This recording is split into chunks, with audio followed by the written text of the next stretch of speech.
जी का विचार बा? हम रौरा हाथ में आवे वाला नहीं खे। जाने हम बारूद हैं, बारूद। हमें छूने की कोशिश करोगे तो जल जाओगे।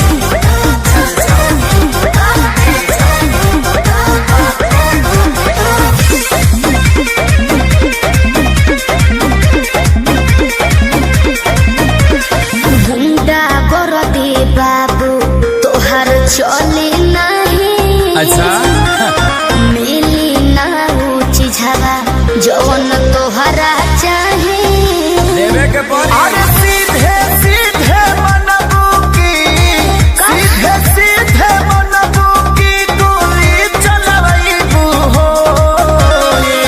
नाच के मलबी जी कहाँ नाच के जईबू हो।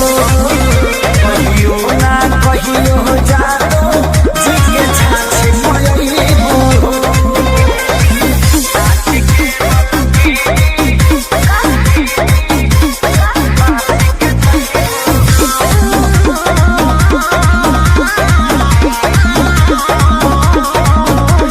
पक पक करो ना पिया कर। अच्छा। सब झहर जाई तो हर कर। अरे चला। देखो थोड़े देर में ठीक हो जाइबो।